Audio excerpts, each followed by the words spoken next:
Fakultas Agama Islam, Prodi Pendidikan Agama Islam. Saya di sini ingin meminta izin kepada Bapak yang Bapak Munawir untuk sedikit memberi pertanyaan wawancara mengenai kepemimpinan. Pertanyaan pertama, menurut Bapak apa itu arti dari kepemimpinan dan sifat-sifat apa saja yang harus ditemukan di dalam jiwa kepemimpinan? Ya, nah sebenarnya kepemimpinan itu kan yang bisa memanage semua kegiatan-kegiatan.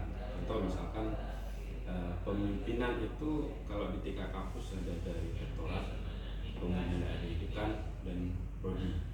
Nah kebetulan saya di sini memanage dua leader, dua pemimpinan. Yang pertama di tingkat prodi, yang kedua di UKSI. UKSI itu pengembang sistem informasi, suatu sistem yang bisa digunakan untuk mahasiswa, bermanfaat untuk dosen dan juga digital. Nah digital ini apa? Selama ini kalau kita bahas ke leadernya, bagaimana cara pemimpin itu bisa memanage istilahnya bawahan atau rekan kerja. Nah jadi di sini sebenarnya yang pemimpin yang pendapat saya yang bagus itu adalah yang bisa memanage anak buah, jadi bukan anak buah tapi rekan kerja. Kalau dalam artian kata rekan kerja, jadi di sini sama-sama. Nah, sama kayak misalkan mahasiswa itu takut ke dosen. Nah jadi semua ilmu itu nggak akan dapat, tetapi bagaimana caranya, cara mendidik itu, cara mengayomi juga harus ada di pemimpin. Itu sih kalau menurut saya. Jadi seorang pemimpin itu yang penting bisa berbaur dengan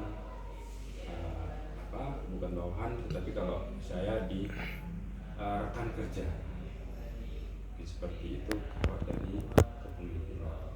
Baik, pertanyaan kedua, apa kendala Bapak yang sering Bapak hadapi ketika menjadi seorang pemimpin? Nah, jadi yang pemimpin karena memang saya yang di tingkat prodi atau fungsi, saya kan hanya memimpin nih dua kepemimpinan. Yang pertama di prodi itu saya bisa membuat dosen-dosen itu nyaman. Nah jadi selama ini sih kalau saya lihat mungkin nggak terlalu luas ya memimpin, ya nggak ada kendala yang signifikan. Caranya gimana? Caranya itu saya jadikan bawahan, bukan bawahan ya, dalam arti kata tetap saya bilang rekan kerja itu seperti rekan, seperti kawan ya, jadi sehingga nggak ada tertutup, nggak ada tutup-tutup oh ini ada masalah, jadi oke, buka aja semua masalah. Jadi di situ nggak ada segan tetapi menghargai seorang pimpinan. Itu yang sifat atau sikap yang saya pegang selama ini terkait kepemimpinan. Nah, jadi kalau soal kendala, saya rasa saya belum dapat kendala yang signifikan. Nah, terkadang ada salah satu kendala misalkan kurang aktif. Nah, kurang aktif seorang dosen itu kita bisa kasih bukan sanksi, tetapi bisa berupa peringatan atau apa. Jadi istilahnya kita ajak kembali ya, secara face to face mungkin ya. Jadi insya Allah kendala itu ada. Oke, baik Pak. Pertanyaan selanjutnya, menurut Bapak persyaratan apa saja yang diperlukan untuk menjadi seorang pemimpin? Nah, kalau menurut saya gak ada syarat, ya gak ada syarat jadi seorang pemimpin. Yang penting sikap saling mengayomi tadi itu penting, kemudian saling menghargai itu juga penting dalam pemimpinan. Jadi jangan pada saat sudah jadi pemimpin, wah akulah ini gitu. Nah malah bawahan kita itu mencemooh seperti itu. Di depan oke, di belakang lagi. Jadi kalau syarat penting nggak ada. Pertanyaan selanjutnya, gaya kepemimpinan yang seperti apa yang Bapak miliki? Nah kalau saya sama sinkron dengan yang saya bilang tadi, karena kan selama ini digital, era digital. Nah kita juga harus memiliki sikap-sikap atau memang harus berbaur, harus mengikuti hal-hal tersebut. Jadi dalam artian kata gaya yang tadi saya bawa enjoy semua. Saya di Buksi ada 6 orang rekan kerja ya. Jadi saya nggak akan menyebutkan itu bawahan, tapi rekan kerja. Salah satu juga alumni saya juga di bawah saya. Jadi walaupun alumni itu di dalam tetap kita saling bersama di luar ngopi.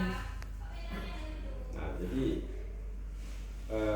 antara bawahan dan atasan itu nggak ada kayak ngopi yuk ngopi gitu.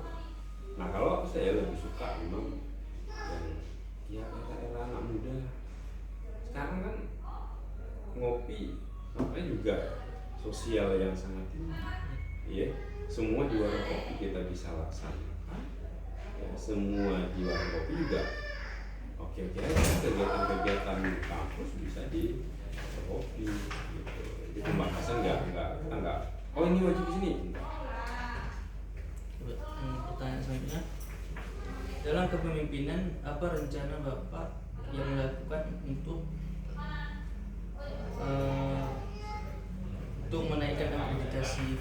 Oke, nah dari sisi akreditasi yang pertama pengembangan SDM.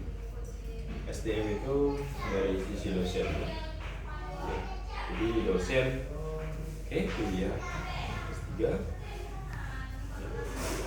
Nah kemudian apalagi penelitian. Karena untuk menjadi seorang dosen itu wajib melakukan tridharma. Tridharma perguruan tinggi itu ada 3 ya. Tridharma perguruan tinggi: pendidikan, pengabdian, penelitian. Nah tingkatkan penelitian. Salah satu cara meningkatkan penelitian, kasih nih proyek sama dosen buat penelitian. Nah kalau bisa biaya publikasi itu disubsidi penelitian. Nah kemudian di dosen itu ada penelitian yang dibayar oleh pemerintah atau dari Kemendikbud. Nah jadi ayo berlomba-lomba untuk mau-apply, submit proposal tersebut. Nah caranya gimana? Jadi cara kita itu sering mengundang dari luar atau kuliah tamu buat sosialisasi. Kemudian ini caranya sehingga ada dosen-dosen itu tertarik untuk menulis. Itu satu. Nah dari sisi pendidikan juga kita kontrol dari sistem. Nah kenapa saya sekarang mengembangkan sistem itu?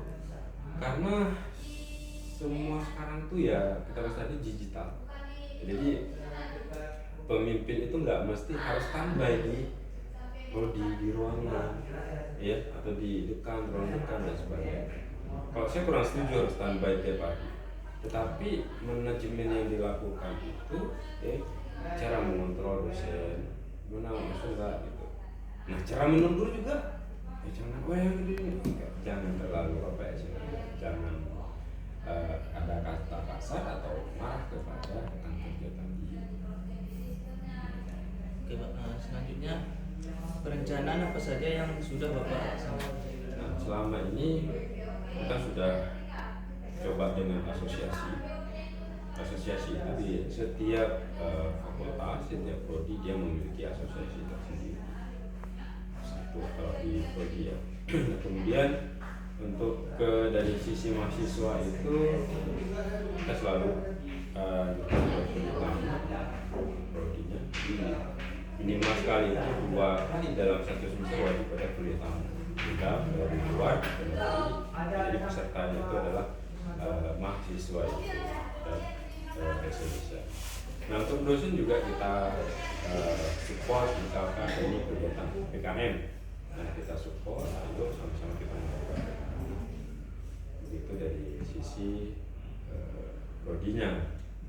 Ya, nah kalau dari sisi fungsi tadi, saya akan rencana memang di tahun 2023 itu kita buat kampus itu paperless dalam artian kata kita tidak lagi menggunakan kertas tapi e-office ya, ke digital semua. Tujuannya apa? Tujuannya itu lebih ke pengarsipan. Selama ini Bang Fat dari mahasiswa, dosen itu kan nggak ada lagi tanda tangan manual ya, tapi di digital harusnya di sistem gitu. Ya. Jadi itu kemana dari ke arsipnya? Arsip dosen butuh yang ganjil kemarin atau yang tahun lalu misalnya. Maksudnya bagaimana cara Bapak menghadapi jika ada bawahan yang tidak patuh atau tidak disiplin? Kalau tidak disiplin itu saya coba aja mas kopi, ya kopi jadi gitu masalah. Nah, jadi kami itu nggak ada istilahnya nggak patuh karena kan bukan atasan tetapi rekan kerja. Biasa minat Sebenarnya bagaimana cara Bapak menjaga hubungan dengan relasi bawahan atau orang-orang lain di sekitar Bapak? tetap menjaga komunikasi karena memang salah satu yang penting itu adalah komunikasi. Yang melihat atasan itu seolah-olah kayak melihat harimau takut gitu, ya. Anggap rekan, anggap kawan gitu. Oke, pertanyaan terakhir Pak. Bagaimana cara Bapak mempromosikan kampus Universitas Ramingka? Oke, cara saya mempromosikan kampus itu karena selama ini era digital, ya. Jadi kita kasih sesuatu itu yang bermanfaat. Kita di sini di teknik komputer khususnya untuk promosi itu kita berikan aplikasi-aplikasi yang kita buat bermanfaat untuk sekolah sehingga bisa digunakan aplikasi tersebut. Nama kita udah ada di bawah, ada copyrightnya, Fakultas Teknik atau Seramingka. Jadi setiap sekolah, setiap lembaga juga kita apply-nya ke situ. Jadi kita lebih memberikan. Ya, jadi cara promosi itu ya berbasis digital. Aplikasi-aplikasi kita gunakan, ya, kemudian setelah bentuk dari promosi. Feedbacknya apa? Ini minimal nama kita terkenal. Oh ini siapa? Universitas Ramingka.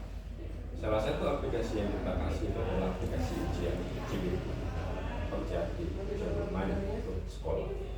Nah, jadi minimal data yang kita dapat adalah data siswa yang kita dapat, kemudian semua handphone semua ada, nanti tinggal kita kirimkan ini dari Ramingka dasar.